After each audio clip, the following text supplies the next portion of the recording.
Bom, Spider Noir já terminou faz um tempo, né? E como eu venho fazendo vídeos focados em universos de super-heróis, eu decidi fazer um vídeo sobre a minha opinião, mesmo estando meio atrasado. E pra ficar mais fácil, vou separar o vídeo em duas partes, pontos negativos e pontos positivos. Assim fica melhor. Então, sem muita enrolação, vamos lá.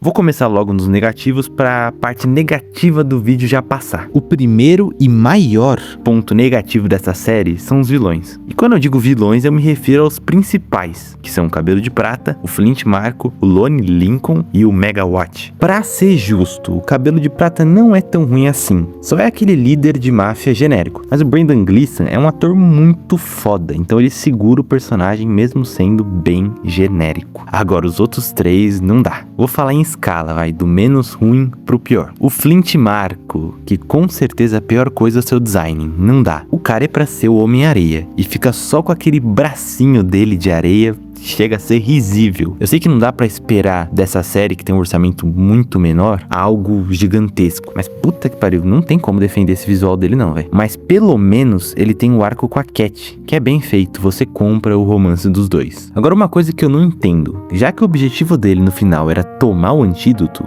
pra que estender aquela luta com o Spider no último episódio? Meio sem sentido. Aí tem esse Lone aí que, sinceramente, eu acabei a série faz um tempo e eu nem lembro o que ele faz durante os episódios, de tão foda-se que esse personagem é. E o pior de todos, o Megawatt. A minha sensação é que ele é um dos piores vilões que eu já vi na vida. Em tudo, junta filme, série, quadrinho, jogo, não importa. Que personagem caricato, uma atuação horrorosa do ator, extremamente exagerada. Parece vilão de filme infantil, tá ligado? Aqueles tipo, eu vou te matar, ha ha ha ha ha, esses vilão aí genérico. Essa é a estética desse cara. E os efeitos da série não ajudam esses super vilões. E o Megawatt é o mais prejudicado. As cenas dele chegam a dar vergonha alheia, tamanha ruindade. Ah, e uma coisa que talvez tenha piorado ainda mais os efeitos é que eu assisti a série colorida, vou ser sincero. Talvez o preto e branco mascare esses efeitos ruins, mas eu não posso afirmar. Agora falando um pouco sobre o protagonista, eu gostei dele, principalmente pela atuação do Nicolas Cage, mas eu vou falar mais pra frente, na parte dos pontos positivos. Mas tem algo que eu não curti, que já era meu medo antes de assistir a série, que é o fato do personagem sempre estar sem uniforme. Eu não sei como é nos quadrinhos, se ele realmente investiga os casos sem o traje, como um detetive padrão, mas o que eu queria ver era o Aranha no ar investigando com um uniforme mascarado, e não o Nicolas Cage. A caracterização dele ficou tão boa para ser usada em alguns momentos de ação. É muito triste. E o marketing focou bastante no Homem-Aranha. Era melhor ter deixado nítido que íamos acompanhar bem mais o Nicolas Cage do que o herói. E a história da temporada também não é grande coisa, né? Tá, pra ser justo, não chega a ser ruim, mas aquela parte dos experimentos de guerra é meio fora do contexto de uma obra neo-noir. E a trama em si, o desenrolar dela, é bem padrão, não foge muito do esperado desse tipo de história. E os vilões atrapalham até nisso, porque a ameaça da série depende única e exclusivamente da atuação do Brendan Gleeson, porque o resto é completamente patético.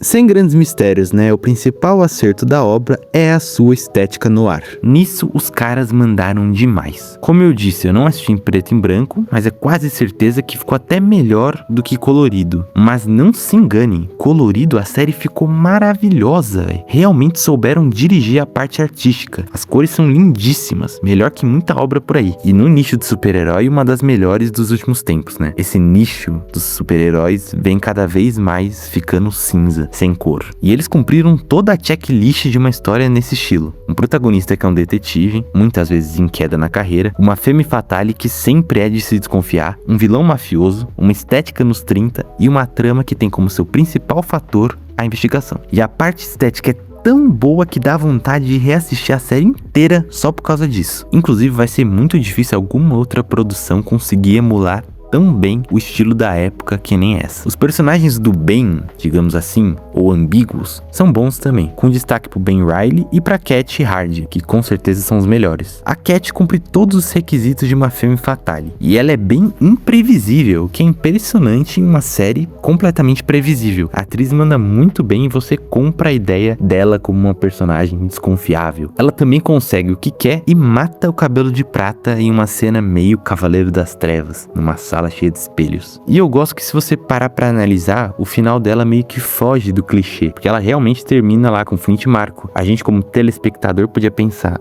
vai terminar com Ben Reilly pra ficar bem aquele final bonitinho, mas não, ela termina realmente com Flint e Marco. Então é bem legal. E o Ben Reilly, por ser o protagonista, ganha mais destaque. O Nicolas Cage segura muito bem o personagem. Mesmo eu falando aqui que queria ver o Homem-Aranha e não o Nicolas Cage, não dá pra negar que o cara atua muito bem. Você consegue ver essas nuances do personagem, dele é um bêbado, de estar na decadência na carreira, e de ter sido um herói de sucesso no passado, mas não querer mais esse fardo. Tudo isso tá muito bem feito aí. Muito bem representado pela atuação do ator. E eu gosto bastante da relação dele com o Rob e com a Janet, né? Que é a secretária. Mesmo esses dois tendo pouco tempo para se desenvolverem, eles funcionam perfeitamente dentro dessa relação de parceiros com Ben Reilly. E o humor também funciona na maior parte do tempo. Óbvio que tem piadas daquele estilo Marvel, mas tá ok. No fim, Spider-Noir não é uma série ruim. A primeira metade da obra é consideravelmente melhor, mas no geral, ela tem uma direção de arte incrível, Nicolas Cage entrega uma ótima atuação e consegue capturar muito bem o clima no ar. O problema é que o roteiro e vilões não acompanham essa qualidade. Parece que todo o esforço foi pra ambientação e o enredo eles deixaram pra trás na lista de prioridades. Pra mim, o resultado é uma série nota 6, agradável de assistir, mas longe de ser memorável. Mas lembrando,